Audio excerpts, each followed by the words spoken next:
Let's explore the initial ideation phase of LLM application development. During the ideation phase, we dive into understanding the business problem through data sourcing and base model selection, ensuring the right scope and requirements for successful development and operational phases. Providing the latest data is essential when developing our LLM application. This data serves as the fuel that powers the reasoning capabilities of the model. Data sourcing involves identifying needs, finding sources, and ensuring accessibility of the data we want to use. 3 questions will guide us. Our first question is the data relevant? This involves identifying the right information from internal or external sources. Our second question is the data available? Sometimes we need to transform the data to make it ready. Additional databases might be needed for text data searchability.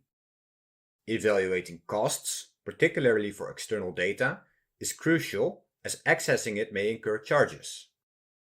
Finally, consider access limitations related to volume or frequency.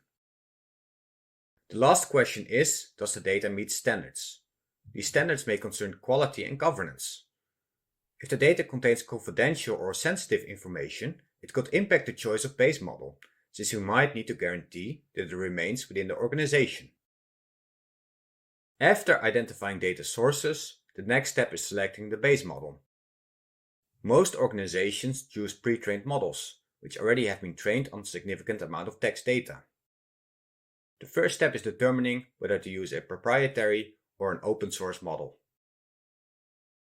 Proprietary models, such as the ones shown here, are privately owned, while open source ones are publicly accessible.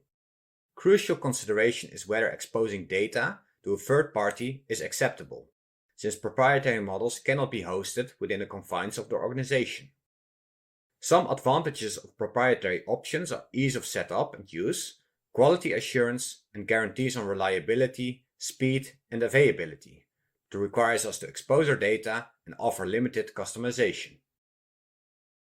Open source options offer advantages such as in-house hosting, transparency, and full customizability. However, they offer limited support and do not always allow commercial use.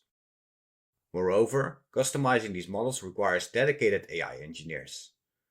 These models can be downloaded from online model hubs. After deciding between proprietary and open source models, we need to narrow down our choice to reach our final selection. This means evaluating factors in 4 categories: performance, model characteristics, practical considerations, and less important secondary factors. For performance, we should consider the response quality, often better with the latest released models, and speed, crucial for real-time applications. For model characteristics, consider the data that was used to train the model, ranging from web pages to code bases, affecting the responses we might expect. The context window size refers to the number of words a model uses to predict the next word, influencing quality. Finally, fine-tunability allows developers to optionally adjust the model for better performance. For practical considerations, consider the type of license associated with the model, especially relevant for open source models with commercial restrictions. The cost and the environmental impact should also be considered. Finally, there are less important secondary factors like number of parameters and popularity. These are often indicators for quality, speed, cost, and power usage.